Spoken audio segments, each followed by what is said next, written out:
السلام عليكم ورحمة الله وبركاته. الحمد لله نحمده ونستعينه ونستغفره، نعوذ بالله من شرور أنفسنا وسيئات أعمالنا، من يهده الله فلا مضل له ومن يضلله فلا هادي له، وأشهد أن لا إله إلا الله وحده لا شريك له، وأشهد أن محمدا عبده ورسوله. اللهم صل على محمد وعلى آل محمد كما صليت على إبراهيم وعلى آل إبراهيم إنك حميد مجيد. اللهم بارك على محمد وعلى آل محمد كما باركت على إبراهيم وعلى آل إبراهيم إنك حميد مجيد. أما بعد، فقد قال الله تعالى في القرآن العظيم: أعوذ بالله من الشيطان الرجيم، اتقوا الله الذي تساءلون به والأرحام إن الله كان عليكم رقيبا. اتقوا الله وقولوا قولا سديدا يصلح لكم أعمالكم ويغفر لكم ذنوبكم، ومن يطع الله ورسوله فقد فاز فوزا عظيما. اتقوا الله حق تقاته ولا تموتن إلا وأنتم مسلمون. فأخرج لهم عجلا جسدا له خوار فقالوا هذا إلهكم وإله موسى فنسي أفلا يرون أن لا يرجع إليهم قولا ولا يملك لهم ضرا ولا نفعا. واتخذ قوم موسى من بعده من حليهم عجلا جسدا له خوار ألم يروا أنه لا يكلمهم ولا يهديهم سبيلا اتخذوه وكانوا ظالمين. கண்ணியத்துக்குரிய எல்லாமல்ல அல்லாஹ்வின் நல்லடியார்களே, அல்லாஹ்வுடைய பேரருளால் அல்லாஹ்வுடைய மார்க்கத்தை அறிந்து கொள்வதற்காக அல்லாஹ்வுடைய ஆலய மஸ்ஜித் முபாரக்கில் ஜும்மாவை முன்னிட்டு நாம் அமர்ந்திருக்கிறோம். இந்த வாய்ப்பை வழங்கிய எல்லாமல்ல அல்லாஹ்வுக்கு அனைத்து புகழும் உண்டாட்டுமாக. அல்லாஹ் சுப்ஹானஹு வ தஆலா இஸ்லாமை இயற்கை மார்க்கமாக குர்ஆனிலே சொல்லி காட்டுகிறார். ஏனைய மதங்களுக்கு சித்தாந்தங்களுக்கு ஆண்டுகள் குறிக்கப்பட்டிருக்கின்றன. உலகில் இஸ்லாம் அல்லாத எந்த மதத்தை எடுத்துக்கொண்டாலும் அதற்கென்று ஆரம்பம் இருக்கிறது. கிறிஸ்தவ மதத்தை எடுத்துக்கொண்டால் 2000 ஆண்டுகள் என்கிறார்கள். யூத மதத்தை எடுத்துக்கொண்டால் 3000 ஆண்டுகள் என்கிறார்கள். புத்த மதத்தை எடுத்துக்கொண்டால் அதற்கு ஒரு 4000 ஆண்டு 5000 ஆண்டு என்பார்கள். எல்லாமே ஒரு நபரை மையமாக வைத்து உருவாக்கப்பட்ட மதங்கள். ஆரிய மதத்தை எடுத்துக்கொண்டால் அதற்கும் சில ஆண்டுகள் 4000 3000 6000 ஏதோ ஆண்டுகள் அவைகளுக்கு இருக்கின்றன. மனிதன் என்றைக்கு தோன்றினானோ, ஆதம் என்கிற முதல் மனிதர் என்றைக்கு இந்த உலகில் உருவானாரோ, அல்லாஹ்வால் படைக்கப்பட்டு அனுப்பப்பட்டாரோ, அன்றிலிருந்து இஸ்லாம் இருக்கிறது. முஹம்மது நபி ஸல்லல்லாஹு அலைஹி வஸல்லம் அவர்கள் காட்டியதான் இஸ்லாம் அல்ல. முஹம்மது நபி ஸல்லல்லாஹு அலைஹி வஸல்லம் அவர்கள் முந்தைய இறை தூதர்கள் காட்டிய இஸ்லாமிய நெறியை முழுமைப்படுத்தியவர்கள் தான். அவர்கள் இந்த உலகில் பிறந்து வளர்ந்து மரணித்து 1450 ஆண்டுகளாயிருக்கின்றன. இஸ்லாம் அதற்கு முன்னர் இருந்தே இருக்கிறது. இஸ்லாமிய கோட்பாடு என்பது ஒரு கடவுள் கோட்பாடு தான். பல கடவுள் இஸ்லாமிய கோட்பாட்டு நேர் முரணானது. இஸ்லாம் அதை ஏற்றுக்கொள்வதில்லை. ஒவ்வொரு காலகட்டங்களிலும் இந்த ஒரு கடவுள் கோட்பாடு இறை தூதர்களால் தூக்கி நிறுத்தப்பட்டிருக்கிறது, நிலைநாட்டப்பட்டிருக்கிறது. காரணம், அந்த கோட்பாட்டுக்கு சேதாரம் வருகிற போது, அந்த கோட்பாடு முற்றிலுமாக மனித கரங்களால் சிதைக்கப்படுகிற போது இறை தூதர்களின் வாயிலாக அதை புதுப்பித்திருக்கிறார், அதற்கு உயிர் கொடுத்திருக்கிறான், அதற்கு வாழ்வளித்திருக்கிறான். அந்த அடிப்படையில் தான் இஸ்லாம் மார்க்கம் இன்றைக்கும் இருக்கிறது. இதற்கு ஒரு சில உதாரணங்களை குர்ஆனில் இருந்தே நாம் புரிந்து கொள்ள கடமைப்பட்டிருக்கிறோம். மூசா அலைஹிஸ்ஸலாத்து வஸ்ஸலாம் அவர்களை நாம் எடுத்துக்கொள்ளலாம். மூசா என்கிற இறை தூதரை அல்லாஹ் தூர் சினாய் மலைக்கு வர வேண்டும் என்று உத்தரவு பிறப்பிக்கிறார். அவர் தன்னுடைய சகோதரர் ஹாரூனை தன்னுடைய அந்த இஸ்ராயல் சமூகத்திற்கு பொறுப்பாளராக நியமித்துவிட்டு தூர் சினாய் மலைக்கு போகிறார். அல்லாஹ் அங்கு அவரை வரச் செய்தார். அவர் ஓய்விட்டு திரும்பி வருகிற போது யாருடைய பொறுப்பில் அந்த இஸ்ராயல் சமூகம் ஒப்படைக்கப்பட்டார்களோ அவர்கள் ஹாரூனுடைய பொறுப்பில் இருக்கிற போதே ஒரு காளை மாட்டை அவர்கள் வழிபாடு செய்து கொண்டிருக்கிறார்கள். எந்த மக்கள்?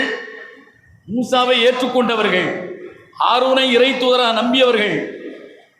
மூசா அலைஹிஸ்ஸலாம் அல்லாஹ்வுடைய உத்தரவுக்காக தூர் சினாய் மலைக்கு போன அந்த காலத்தில் இவர்கள் மதம் மாறி சிந்தனை தடுமாற்றம் ஏற்பட்டு காளைக்கன்றை கடவுளாக வழிபாடு செய்கிறார்கள். காளைக்கன்றை ஏன் கடவுளாக வழிபாடு செய்தார்கள் என்றால், அந்த இஸ்ராயல் சமூகத்தில் சாமிரி என்கிற ஒருவன் இருந்தான். அந்த சாமிரி என்பவன் மூசா அலைஹிஸ்ஸலாத்து வஸ்ஸலாம் அவர்கள் தூர் சினாய் மலைக்கு போகிற போது அவருடைய காலடி மண்ணை எடுத்து அந்த மக்களிடம் இருக்கிற நகைகளை எல்லாம் கொண்டு வரச் செய்து அதை ஒன்று திரட்டி அதை உருக்கி காளை கன்றாக உருவாக்கி அந்த காலடி மண்ணை, மூசா நபியுடைய காலடி மண்ணை எடுத்து காளை கன்றின் மீது என்ன செய்கிறான்? போடுகிறான். அதற்கு ஒரு சப்தம் வருகிறது. இந்த சப்தத்தை சாதகமாக்கி கொண்டு இந்த சாமிரி அந்த மக்களிடத்திலே, பார்த்தீர்களா, காளை கன்றுக்கு சப்தம் வந்து விட்டது, இதுதான் இலாஹுக்கும் இலாஹு மூசா, இதுதான் உங்களுடைய கடவுள், மூசாவுடைய கடவுள். மூசா வேறு ஏதோ ஒரு கடவுள் கூப்பிட்டதாக போகிறார், ஆனால் அது கடவுள் அல்ல, இதுதான் உங்களுடைய கடவுள். மூசாவுக்கும் இதுதான் கடவுள். இலாஹுக்கும் இலாஹு மூசா பனசிய, மூசா மறந்து அங்கு போகிறார். இந்த கடவுளை விட்டு விட்டு வேறொரு கடவுளை தேடி போகிறார் என்று அந்த மக்களை வழிகெடுத்தான். மூசா அலைஹிஸ்ஸலாம் அவர்கள் திரும்பி வருகிறார்கள். பார்த்தால் இங்கு பூஜை புனஸ்காரங்களை செய்து கொண்டு தான் சொன்ன அந்த ஒரு கடவுள் கோட்பாட்டை ஏற்றுக்கொண்டவர்களே மதம் மாறி போய் அந்த காளை கன்றை கடவுளாக வழிபாடு செய்து கொண்டிருக்கிறார்கள். எவ்வளவு ஆத்திரம் வரும், எவ்வளவு கோபம் வரும், ஆக்ரோஷம் வரும். அந்த ஆத்திரத்தையும் கோபத்தையும் ஆக்ரோஷத்தையும் தன்னுடைய சகோதரர் ஹாரூனிடத்திலே காட்டினார். அவருடைய தாடி முடியை பிடித்து இழுத்தார். என்ன வேலை செய்தாய்? ஏன் உன்னுடைய பொறுப்பில் தானே விட்டு சென்றேன், ஏன் இவர்கள் எல்லாம் இப்படி ஆனார்கள், அவர்களை ஏன் நீ தட்டி கேட்கவில்லை, ஏன் அவர்களுக்கு சரியானதை சொல்லவில்லை என்று கேட்கிற போது, என்னை ஒன்றும் செய்து விடாதே, இந்த இஸ்ராயல் சமூகத்தில் நான் ஒரு பிளவை ஏற்படுத்தியவனாக ஆகிவிடுவேன் என்ற காரணத்தினால்தான் நான் ஒன்றுமே சொல்லாமல் மௌனியாகிவிட்டேன், என்னை நீ தண்டிக்காதே என்று ஹாரூன் அலைஹிஸ்ஸலாம் மூசா நபியை பார்த்து சொன்னார். இது எல்லாமே குர்ஆனில் வரக்கூடிய செய்தியைத்தான் உங்களுக்கு தொகுத்து சொல்கிறேன். நன்றாக சிந்தித்து பாருங்கள். இது எப்படி சாமிரி செய்ய முடிந்தது? சாமிரி இப்படி ஒவ்வொரு காலகட்டங்களிலும் கொடுக்கிற தங்கத்தை எல்லாம் முறுக்கி காளைக்கன்றாக்கி அந்த காளைக்கன்றுக்கு சப்தத்தை கொடுத்து வர வைத்து ஒவ்வொரு நேரங்களிலும் இதை செய்து கொண்டிருந்தானா? இல்லை. ஏதோ ஒரு சந்தர்ப்பத்தில் அது நடந்திருக்கிறது. அது அவனே என்ன செய்கிறான்? சொல்லி காட்டுகிறான். அதுவும் குர்ஆனில் இடம்பெற்றிருக்கிறது. சூரத்து தாஹாவில் இடம்பெற்றிருப்பதை பார்க்கிறோம். அதாவது மூசா நபி சாமிரியை பார்த்து கேட்கிறார், ஃபமா ஹத்புக யா சாமிரி, உன்னுடைய விஷயம்தான் என்ன? 2095 வசனத்திலிருந்து படித்து பாருங்கள். உன்னுடைய விஷயம்தான் என்ன? ஃபமா ஹத்புக்கும் யா சாமிரி, ஏன் இந்த வேலையை செய்தாய், எப்படி செய்தாய் என்று கேட்கிற போது சொல்கிறான், கால பஸ்வர்து பிமாலம் யபுசுரு, அவர்கள் பார்க்காததை நான் பார்த்தேன். யாரு? அந்த இஸ்ராயேல் மக்கள் பார்க்காத ஒன்றை நான் பார்த்தேன். ஃபகபல்து கபலத மின் அஸரி ரசூல், இந்த தூதுவர் எந்த தூதுவர், அது ஜிப்ரீலாக கூட இருக்கலாம், அவருடைய அந்த காலடியில் இருந்து நான் மண்ணை எடுத்தேன், அந்த மண்ணை இந்த காளை கன்றின் மீது நான் போட்டேன், கதாலிக்க சவ்வலத்தில் நப்சி, இப்படி எனக்கு தோன்றியது என்று அவன் சொல்கிறான். இப்படி ஒன்றை செய்தால் ஏதாவது ஒரு மாற்றம் நடக்கும் என்று எனக்கு தோன்றியது, அதை அந்த நேரத்தில் நான் செய்துவிட்டேன். அப்போ இது ஒவ்வொரு நேரத்திலும் அவன் சாத்தியப்படுத்தக்கூடிய செயல் அல்ல. அந்த நேரத்தில் அப்போது அவனுக்கு மனதுக்கு தோன்றியதை மண்ணை அள்ளி தூவினார். அது ஏதோ ஒரு சப்தம் போட்டது. தங்கத்தால் உருக்கப்பட்டு செய்யப்பட்ட அந்த காளை சிற்பம் இவன் போட்ட மண்ணால் ஒரு சப்தத்தை போட்டது, அவ்வளவுதான். உடனே மூசா நபி قال فذهب فإن لك في الحياة أن تقول لا مساس, நீ இந்த இடத்தை விட்டு நீ போய்விடு, உனக்கு இந்த உலகில் வாழும் நாள் முழுக்க, உன் வாழ்நாள் முழுக்க எத்தனை காலம் வாழ்வாயோ அத்தனை காலமும் நீ இப்படித்தான் சொல்லிக் கொண்டிருக்க வேண்டும். எப்படி சொல்ல வேண்டும்? லா மிசாஸ், என்னை யாரும் தொடாதீர்கள், என்கிட்ட யாரும் வராதீங்க என்று சொல்லிக் கொண்டுதான் இழிவடைந்தவனாக நீ சாக வேண்டும், இந்த இடத்தை விட நீ போயிரு என்று சாமிரியை பார்த்து மூசா அலைஹிஸ்ஸலாம் சொன்னார். இன்னலக மௌஇதன் லன் துஹலபஹு, உனக்கென்று வாக்களிக்கப்பட்டது நிச்சயமாக மாறவே மாறாது, அதில் எந்த மாற்றம் இல்லை, நிச்சயமாக உனக்கு மறுமையிலே அதற்கான தண்டனை இருக்கிறது. வந்துரு இலா இலாஹி கல்லதி வல்த அலைஹி ஆகிஃபா. இப்ப அவனை பார்த்து சொல்கிறார் மூசா அலைஹிஸ்ஸலாம், நீ உருவாக்கி இதுதான் கடவுள் என்று அந்த மக்களை நம்ப வைத்தாயே, இதுதான் மூசாவுடைய கடவுள் என்று நீ அந்த மக்களை நம்ப வைத்தாயே, அந்த உன்னுடைய அந்த கடவுளை நீ வழிபாடு செய்த இந்த காளை கன்றை இப்போது நான் என்ன செய்கிறேன் பார் என்று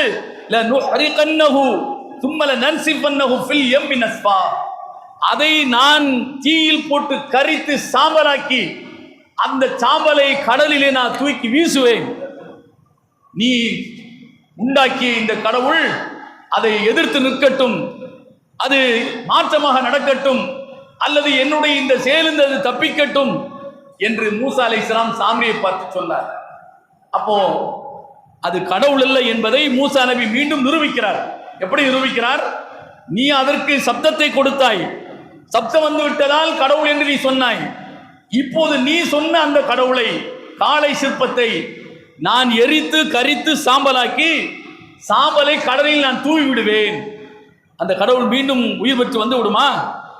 இந்த மக்களுக்கு நல்லது செய்யுமா? கெட்டதிலிருந்து இந்த மக்களை காக்குமா? வேண்டுமென்றால் நீ நிகழ்த்தி காட்டு என்று மூசா அலைஹிஸ்ஸலாம் சாமியினிடத்தில் சவால் விட்டார். இதுவும் என்ன, அதாவது 7ஆம் அத்தியாயம் 138ஆம் வசனத்திலே இருக்கிறது. வஜாவஸனா பி பனி இஸ்ராயீல் அல் பஹர் ஃபஅதவ் அலா கௌமி யாகுஃபுன அலா அஸ்னாமின் லஹும் காலு யா மூசா இஜ்அல் லனா ஆலிஹா கமா லஹும் ஆலிஹா கால இன்னகும் கௌமுன் தஜஹலூன். ஆக மூசா அலைஹிஸ்ஸலாத்து வஸ்ஸலாம் அவர்கள் அந்த கடவுளை எரித்து கரித்து சாம்பலாக்கினார். அப்ப அது ஒரு தடவை தான் நடந்திருக்கிறது, ஒரே ஒரு தடவை. ஒவ்வொரு மனிதனிடத்திலும் எதிர்பார்க்காத ஒன்று சில நேரங்கள் நடந்துவிடும். உதாரணத்திற்கு எடுத்துக்கொண்டால், ஒரு மனிதனிடத்தில் கடப்பாறையை கொடுத்து இந்த கடப்பாறை இரண்டா ஒடிக்க வேண்டும் என்று சொல்வோம். எல்லோராலும் என்ன செய்ய முடியாது, கடப்பாறை இரண்டாக என்ன செய்ய முடியாது, ஒடிக்க முடியாது. ஆனால் திடீர்னு என்று ஒருவன் என்ன செய்வான், அந்த கடப்பாறை இரண்டாக வளைத்து 2 துண்டாக ஒடித்து விடுவான். அவனுக்கு பெரிய சக்தி இருக்கிறது என்று நாம் யாரும் நம்ப போவதில்லை. ஏன், அடுத்தடுத்து வரிசையாக கடப்பாறையை கொடுத்து இத்தனை கடப்பாறைகளையும் 2 ஒடிக்க வேண்டும், முறிக்க வேண்டும் என்று சொல்லி அவன் முறித்தால் அவன் விசேஷமான சக்தி உள்ளவன் என்று நாம் புரிந்து கொள்வோம். என்றைக்கோ எப்போதோ ஒன்று நடக்கிற போது ஏதோ காக்காய் உட்கார பனமரம் விழுந்த கதையாக அந்த கடப்பாறையில் ஏதோ ஒரு கோளாறு இருந்து அது துருப்பிடித்து உடையும் நிலையில இருந்த ஒன்றை 2ஆக உடைத்திருக்கலாம் என்று நாம் அதை புரிந்து கொள்வோம். அதுபோல சாமிரி செய்தது அந்த ஒரே ஒரு சந்தர்ப்பம் மட்டும்தான். தொடர்ந்து இப்படி காளை கன்றை வாய் திறந்து பேச வைக்கக்கூடிய, சப்தமிடக்கூடிய அளவுக்கு ஒரு ஆற்றல் மிக்கவனாக சாமிரி இல்லை என்பதற்கு மூசா அலைஹிஸ்ஸலாத்து வஸ்ஸலாம் அவர்கள்தான் சாமிரியை பார்த்து சொல்கிறார், நீ உருவாக்கிய இந்த சிற்பத்தை நானே எரித்து சாம்பலாக்கி கடலில் வீசுவேன், என்ன நடக்குது என்று பார்ப்போம் என்று சொன்னார்கள். அப்போ இது கடவுள் அல்ல என்பதை மூசா அலைஹிஸ்ஸலாத்து வஸ்ஸலாம் அவர்கள் அந்த மக்களுக்கு புரிய வைத்தார்கள். அந்த மக்களுடைய மனநிலை எப்படி இருந்தது? கடலை தாண்டி பயணித்து மூசா அலைஹிஸ்ஸலாமோடு போகிற போது அவர்கள் மூசா அலைஹிஸ்ஸலாமிடத்தில் கேட்கிறார்கள், ஜாவஸ்னா பி பனி இஸ்ராயீல் அல் பஹர் ஃபஅதௌ அலா கௌமி யாகுஃபுனா அலா அஸ்னாமில் லஹும். அப்போ கடலில் பயணித்து கரை சேர்ந்ததற்கு பிறகு அங்கு ஒரு கூட்டம் சிலைகளை வழிபாடு செய்து கொண்டிருப்பதாக அந்த இஸ்ராயல் சமூகம் பார்த்தார்கள். அப்படி பார்த்தபோது மூசா நபியிடத்தில், யா மூசா இஜ்அல் லனா இலாஹன் கமா லஹும் ஆலிஹா, எங்களுக்கு இது மாதிரி ஒரு கடவுளை உண்டாக்கித்தானே, அவர்கள் சிலையை கடவுளாக வழிபாடு செய்கிறார்கள், அதுபோன்று நாங்களும் சிலையை கடவுளாக வழிபாடு செய்வதற்கு ஒரு ஏற்பாட்டை செய்தாயே என்று மூசா அலைஹிஸ்ஸலாமிடத்தில் கேட்டார்கள். அப்போது மூசா அலைஹிஸ்ஸலாம் சொன்னார்கள், இன்னக்கும் கௌமுன் தஜ்ஹலூன், நீங்கள் முட்டாள் சமூகமாக இருக்கிறீர்கள். எதை கடவுளாக நீங்கள் நம்ப வேண்டும், எதை வழிபாடு செய்ய வேண்டும் என்கிற துளி அறிவு கூட உங்களுக்கு இல்லையா என்று மூசா அலைஹிஸ்ஸலாம் அந்த மக்களை பார்த்து சொன்னார்கள். இதெல்லாம் மூசா அலைஹிஸ்ஸலாம் அவர்களுடைய வரலாற்றிலே நாம் பார்க்கிறோம். ஆக மூசா அலைஹிஸ்ஸலாத்து வஸ்ஸலாம் அவர்கள் அந்த மக்களிடத்தில் இருந்த ஒரு கடவுள் கோட்பாட்டுக்கு எதிரான அந்த நடைமுறையை தகர்த்து தவிடுபடியாக்கினார்கள். கடவுள் என்பவன் ஒன்றுதான், அது எதற்கும் சக்தி, கடவுளுடைய சக்தி எதற்கும் இல்லை என்பதை நிலைநிறுத்தினார்கள் என்பதற்குத்தான் இந்த சான்றை நான் குறிப்பிடுகிறேன். நபிகள் நாயகம் ஸல்லல்லாஹு அலைஹி வஸல்லம் அவர்கள் சொல்லக்கூடிய ஒரு செய்தி திருமதியிலே இடம்பெற்றிருக்கிறது. அன்ன ரசூலுல்லாஹி ஸல்லல்லாஹு அலைஹி வஸல்லம் லம்மா ஹரஜ இலா ஹுனைன் மர்ர பி ஷஜரத்தின் லில் முஷ்ரிகின் யுகால் லஹா ஸாத் அன்வாத். நபி அவர்கள் ஹுனைன் யுத்தத்திற்காக வேண்டி அவர்கள் மதீனாவிலிருந்து புறப்பட்டு போகிறார்கள். அப்படி போகிற போது ஒரு மரத்தை அவர்கள் கடந்து போகிறார்கள். அந்த மரத்துக்கு பெயர் ஸாத் அன்வாத் என்று பெயர். அந்த மரம் இணை வைப்பாளர்களுக்கு ஒரு முக்கியத்துவம் வாய்ந்த ஒரு மரம். எப்படி அரச மரம் பிள்ளையாருக்கு எப்படி ஒரு முக்கியத்துவம் வாய்ந்ததாக இந்து சமூகத்தில் நம்பப்படுகிறதோ, அதே போல அந்த இணை வைப்பாளர்களுக்கு அந்த ஸாத் அன்வாத் என்கிற ஒரு மரம் அவர்கள் வழிபாட்டுக்குரிய ஒரு அடையாளமாக அதை அவர்கள் பார்த்தார்கள். அந்த மரத்தை நபிகள் நாயகம் ஸல்லல்லாஹு அலைஹி வஸல்லம் அவர்கள் கடக்க நேரிட்டது. நபியுடைய பயணம் எங்கு? ஹுனைனை நோக்கி. அந்த மரத்தை கடந்து போகிற நேரத்தில் நபி தோழர்கள் சொன்னார்கள், அந்த மரத்தை பொறுத்தளவில் அல்லிகூன அலைஹா அஸ்லிஹதஹும், அந்த இணை வைப்பாளர்கள் அவர்கள் போகிற போது வருகிற போது தங்களுடைய ஆயுதங்களை அதில் தான் என்ன செய்வாங்க, தொங்க போடுவாங்க. இப்போ எப்படி பொட்டல்புதூர்ல போய் ஏதாவது நேர்த்திக்கடன்கிற பேர்ல ஏதாவது கட்டி என்ன செய்வாங்க, நாளை விடுவாங்க. அதே மாதிரி மக்தும்ஜானுடைய தர்காவில் போய் ஏதாவது நேர்த்திக்கடன் சொல்லி அங்கே கட்டி என்ன செய்வாங்க, நாளை விடுவாங்க. அதே மாதிரி துராப்தைக்காவில் போய் என்ன செய்வாங்க, ஏதாவது ஒன்று கட்டி நாளை விடுவாங்க. இது அவர்களுடைய நம்பிக்கையின் அடிப்படையில் செய்யக்கூடிய ஒரு செயல். இதே அன்றைய இணை வைப்பாளர்கள் செய்து கொண்டிருந்தார்கள். இப்போ காலு யா ரசூலல்லாஹ், சஹாபாக்கள் நபியை பார்த்து சொன்னார்கள், இஜ்அல் லனா ஸாத் அன்வாத் கமா லஹும் ஸாத் அன்வாத், எங்களுக்கு இது மாதிரி ஒன்றை ஏற்படுத்தி தாருங்களே, அந்த புனிதமாக கருதப்படுகின்ற அளவிற்கு ஏதாவது ஒரு மரத்தை அல்லது வேறு ஏதோ ஒன்றை எங்களுக்கு உருவாக்கி தாருங்களே, நாங்களும் அவர்களை போன்று புனிதமாக கருதி எங்களுடைய ஆயுதங்களை, எங்களுடைய இன்ன பொருட்களை அதில் போட்டு எடுத்துக்கொண்டு நாங்கள் பயன்படுத்துவோமே என்று அந்த கோணத்தில் சஹாபாக்கள் நபியிடத்திலே கோரிக்கை வைத்தார்கள். கால் நபி ஸல்லல்லாஹு அலைஹி வஸல்லம், சுப்ஹானல்லாஹ், ஹாதா கமா கால கௌம் மூசா, அல்லாஹ் தூயவன், இது என்ன, இது மூசாவுடைய சமூகம் கேட்டதை போல் இருக்கிறது. மூசாவுடைய சமூகம்தான் இந்த கரையை கடந்து கடலை கடந்து கரைக்கு நுழைந்த போது அங்கு சிலை வழிபாடு செய்து கொண்டிருந்ததை பார்த்து யார்? மூசாவை இறை தூதராக ஏற்றுக்கொண்டவர்கள், அல்லாஹ்தான் கடவுள் என்று நம்பியவர்கள். அந்த இஸ்ராயேல் சமூகம், எங்களுக்கும் இப்படி ஒரு சிலையை ஏற்படுத்தி தாருங்களே, எங்களுக்கும் இப்படி ஒரு வழிபாட்டு பொருளை உண்டாக்கி தாருங்களேன் என்று கேட்டார்கள். அது மாதிரி நீங்களும் கேட்கின்றீர்களே என்று சுப்ஹானல்லாஹ், அல்லாஹ் தூயவன் என்று நபிகள் நாயகம் ஸல்லல்லாஹு அலைஹி வஸல்லம் சொன்னார்கள்.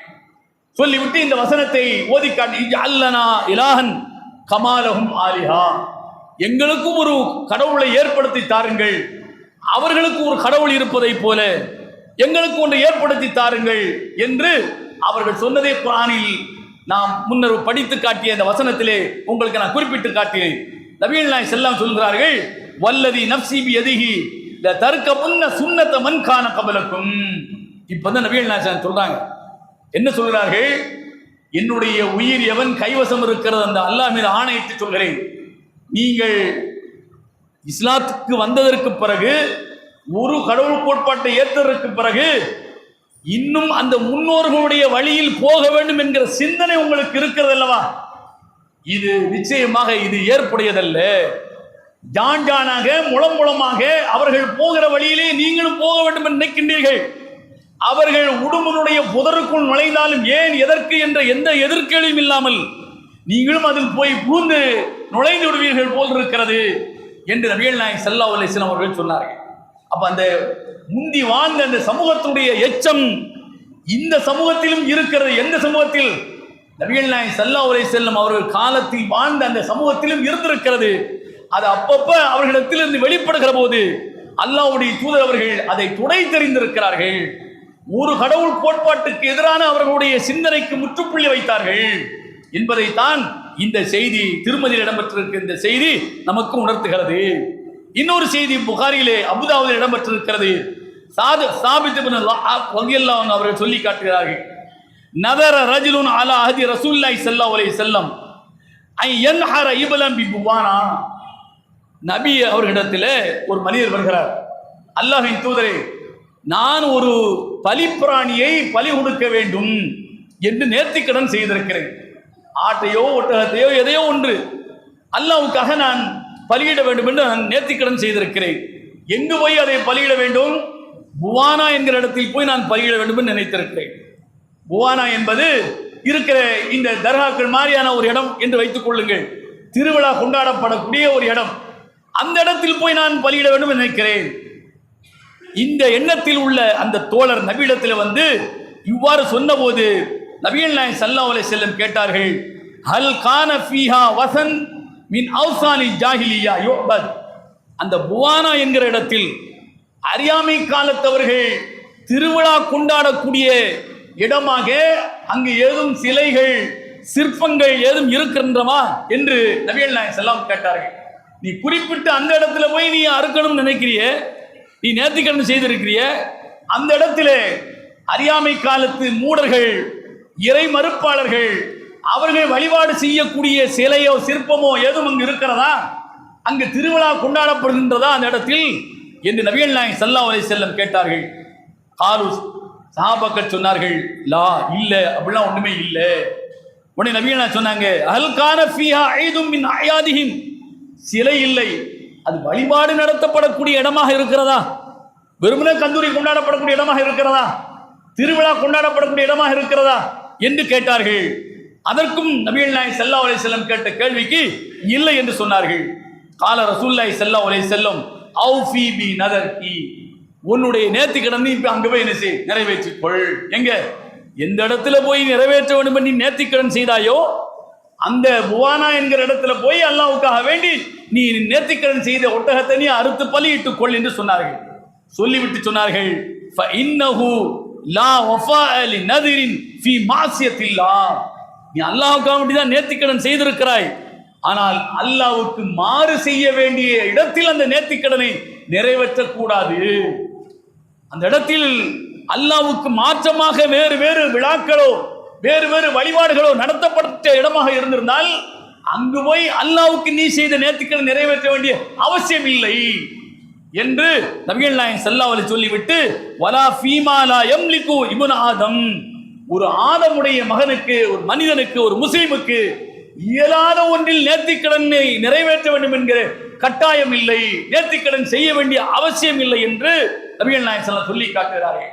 பாருங்கள், ஒரு துளி அளவு கூட, மயிர் அளவுக்கு கூட இறை வழிபாடு செய்கிற போது மற்றவர்களுக்கு அதில் பங்கு ஏற்படுத்தி விடக்கூடாது, பங்கு ஏற்பட்டு விடக்கூடாது, சிந்தனையில் கூட அது வந்துவிடக்கூடாது, செயலில் கூட அது பிரதிபலித்து விடக்கூடாது என்பதில் நபிகள் நாயகம் ஸல்லல்லாஹு அலைஹி வஸல்லம் அவர்கள் மிக தெளிவாக இருந்திருக்கிறார்கள்.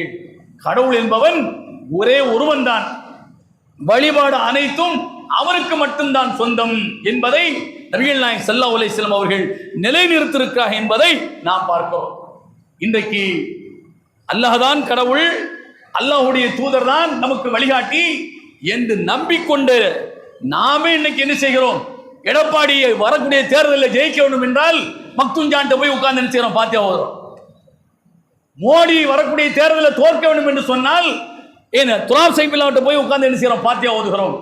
அங்கேயும் தொப்பியை போட்டுட்டு என்ன செய்யறோம்? அந்த சமாதியில உட்கார்ந்துக்கிட்டு நாம எடப்பாடி ஜெயிக்க வேண்டும், இவன் தோற்க வேண்டும் என்று சொல்லி பாத்தியா ஓதுகிறோம் என்று சொன்னால் இந்த கேடுகட்ட முட்டாள்தனமான இந்த செயலில் ஒரு முஸ்லீம் செய்ய முடியுமா? சிந்தித்து பாருங்கள். அவர் முஸ்லீம் அல்ல, முழுக்க அல்லாவை மறுத்த காஃபிர் என்பதில் துளி அளவு கூட சந்தேகமே இல்லை. நான் சொல்லவில்லை, மூசா அலைஹிஸ்ஸலாமுடைய வரலாறு சொல்கிறது. நபிகள் நாயகம் ஸல்லல்லாஹு அலைஹி வஸல்லம் உடைய பொன்மொழி சொல்கிறது. நீ என்ன பெயரை வைத்து முஸ்லிமில் பெயரை வைத்துக் கொண்டு இருப்பதால் என்ன புண்ணியம்? அல்லாஹ் உன்னை முஸ்லீமாக கணக்கில் எடுத்துக் கொள்வானா? என்ன இளவே இருக்கணும், எவன் ஜெயித்தா என்ன, எவன் தோத்தா என்ன? அதனால உனக்கு பாலாரும் சேனாரும் ஓட போகிறதா? உன்னுடைய ஈமானை நீ பறி கொடுக்க வேண்டுமா? நன்றாக யோசித்து பாருங்கள். நீ முஸ்லீமாக இருக்கிறாய் என்று சொன்னால் கொஞ்சமாவது கூச்ச நாச்சம் வேண்டாம்.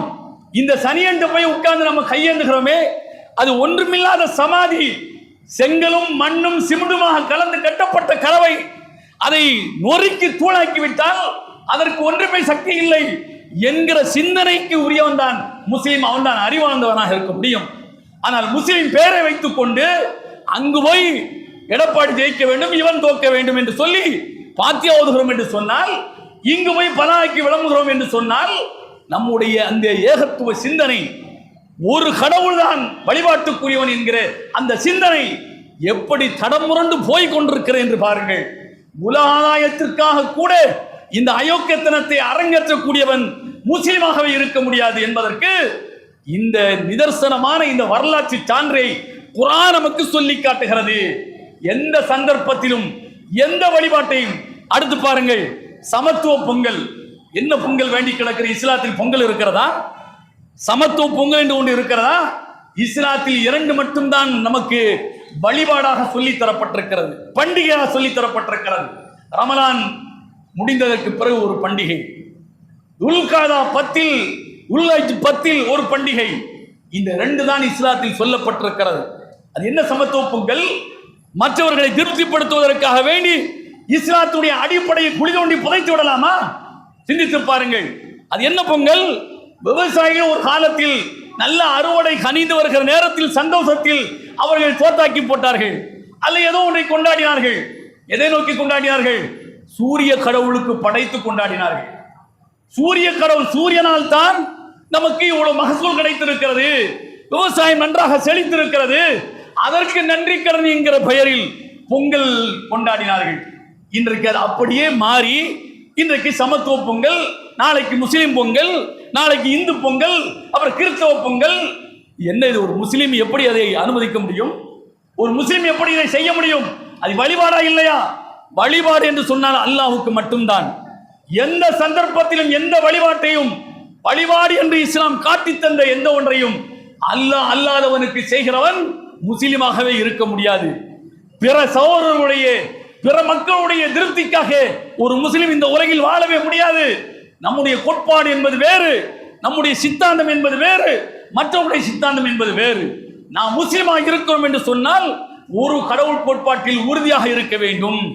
எதற்காகவும் எந்த சந்தர்ப்பத்திலும் விலை போகாதவராக இருக்க வேண்டும் என்பதற்குத்தான் இந்த வரலாறுகளை எல்லாம் அல்லாஹ் குர்ஆனின் வாயிலாக, நபி அவர்களுடைய பொன்மொழியின் வாயிலாக நமக்கு சொல்லித் தருகின்றார்கள். பாருங்கள், ஒரு குர்பானியை, ஒரு நேர்த்திக்கடனை நிறைவேற்றுவதற்கு எத்தனை கேள்வி அல்லாஹ்வுடைய தூதர் கேட்கிறார்கள். பாருங்கள், ஏன் இதை கேட்க வேண்டும்? நேர்த்திக்கடனா போய் அறுத்துக்க என்று சொல்லிவிட வேண்டியதானே? இல்லை, அது அல்லாஹ்வுக்காக என்று சொன்னால், அல்லாஹ்வால் அங்கீகரிக்கப்பட்டு உனக்கு நன்மை உன் கணக்கில் எழுதப்பட வேண்டும் என்று சொன்னால் அது முறையானதாக இருக்க வேண்டும், அல்லாஹ்வுக்காக மட்டும்தான் இருக்க வேண்டும். அது பிற வழிபாடு அதில் கலந்துவிடக் கூடாது என்பதிலே நபிகள் நாயகம் ஸல்லல்லாஹு அலைஹி வஸல்லம் அவர்கள் துளி கூட இடமளிக்காமல் ஏகத்துவ கோட்பாட்டுக்கு, ஒரு கடவுள் கோட்பாட்டிற்கு நபி அவர்கள் வழிகாட்டி இருக்கின்றார்கள். எனவே நாம் முஸ்லீமாக இருப்பது உண்மையானால் இது போன்ற இந்த அக்கிரமங்களை, அநியாயங்களை அரங்கேற்றுவதில் நாமும் முன்னின்று செய்வோம் என்று சொன்னால் அல்லாஹ்விடத்தில் நிச்சயமாக விடை சொல்ல வேண்டிய இடத்தில், பதில் சொல்ல வேண்டிய இடத்தில் நீங்கள் இருக்கின்றீர்கள் என்பதை இவைகளெல்லாம் நமக்கு உணர்த்துகின்றன. புரிந்து செயல்படுகின்றவர்களாக அல்லாஹ் உங்களை ஆக்கிடுவானாக. வாகரது அல்ஹம்துலில்லாஹி ரப்பில் ஆலமீன். அல்ஹம்துலில்லாஹ் வஸ்ஸலாத்து வஸ்ஸலாமு அலா ரசூலில்லாஹ் அம்மா பஅத். இத்தகுல்லாஹ ஹக்க துகாத்திஹ் வலா தமூதுன்ன இல்லா வஅன்தும் முஸ்லிமூன். அன் அபீ ஹுரைரா ரலியல்லாஹு அன்ஹு قال மா அன்ஸலல்லாஹு தாஅன் இல்லா அன்ஸலஹு ஷிஃபா. நபிகள் நாயகம் ஸல்லல்லாஹு அலைஹி வஸல்லம் அவர்கள் சொல்லக்கூடிய செய்தி புகாரியிலே இடம்பெற்றிருக்கிறது. மா அன்ஸலல்லாஹு தாஅன் இல்லா அன்ஸலஹு ஷிஃபாஅன்.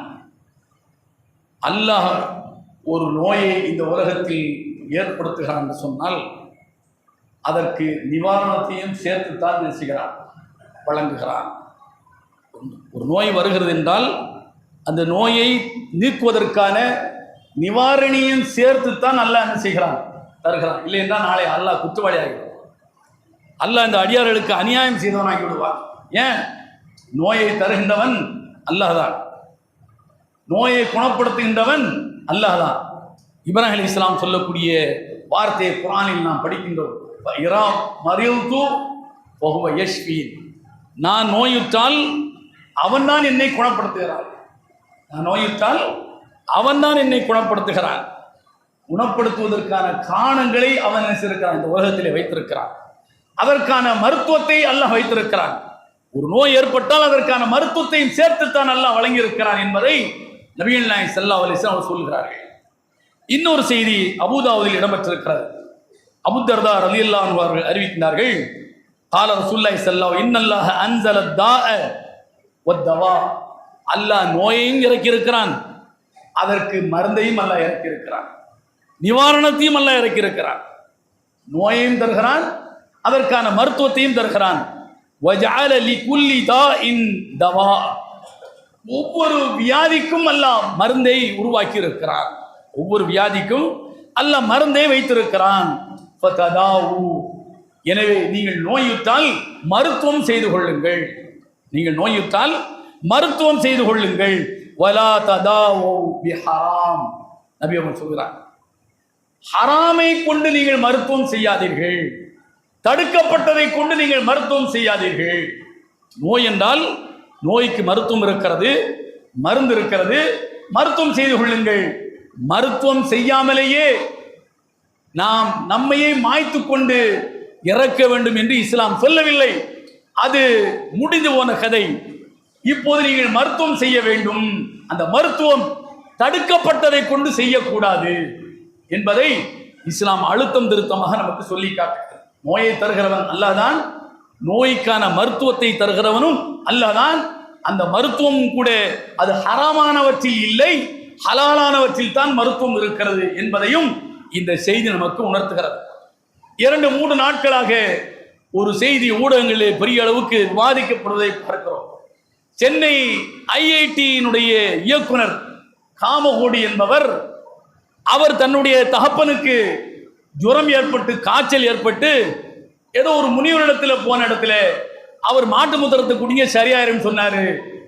எங்க அப்பனுக்கு சரியாயிருச்சு அப்படின்னு சொல்லி அந்த காமகோடி என்கிற இயக்குனர், ஐஐடி இயக்குனர் ஒரு செய்தியை சொல்கிறார். இது ஒரு சாதாரண தெருக்கோடியில் இருக்கிறவன் சொன்னால் இது ஒரு செய்தி அல்ல. ஆனால் ஐஐடி என்கிற ஒரு உயர்ந்த அறிவு சார்ந்த ஒரு அமைப்பில் இயக்குனராக இருந்து கொண்டு இந்த செய்தியை சொல்வதன் மூலம் அவர் எதை இந்த மக்களுக்கு கொண்டு சேர்க்க விரும்புகிறார்? பசு மூத்திரம் இருக்கிறது, அது புனிதமானது, அது அனைத்து நோய்க்கும் நிவாரணி, சர்வரோக நிவாரணி என்பதை சொல்வதற்குத்தான் இதை உயர் ஜாதிக்காரர்களுடைய நம்பிக்கையை அவர்கள் பொது வழியில் என்ன செய்கின்றார்கள், வைக்கின்றார்கள். இதற்கு பெரிய அளவுக்கு வாத பிரதிவாதங்கள் என்ன ஓடிக்கொண்டிருக்கின்றன. அறிவு சார்ந்த வாதங்கள், ஆய்வு சார்ந்த வாதங்கள் எடுத்து வைக்கப்படுகின்றன. எல்லா கழிவுப் பொருளிலும் ஏதோ ஒரு சின்ன அளவுக்கான புரோட்டீன் நிச்சயமாக இருக்கும். எந்த கழிவுப் பொருளை எடுத்துக்கொண்டாலும் சரி, மனிதனுடைய மலத்தை எடுத்துக்கொண்டாலும், மனிதனுடைய மூத்திரத்தை எடுத்துக்கொண்டாலும், வேறு வேறு உயிரினங்களுடைய கழிவுப் பொருளை எடுத்துக்கொண்டாலும், அதை அக்கு வேறு ஆணி வேறாக நீங்கள் ஆய்வு செய்தால் அதில் கழிவு போக ஒரு சின்ன அளவுக்கு, ஒரு மயிர் அளவுக்கு கூட அதில் ஒரு புரோட்டீன் என்கிற ஒரு சத்து இருக்கத்தான் செய்யும்.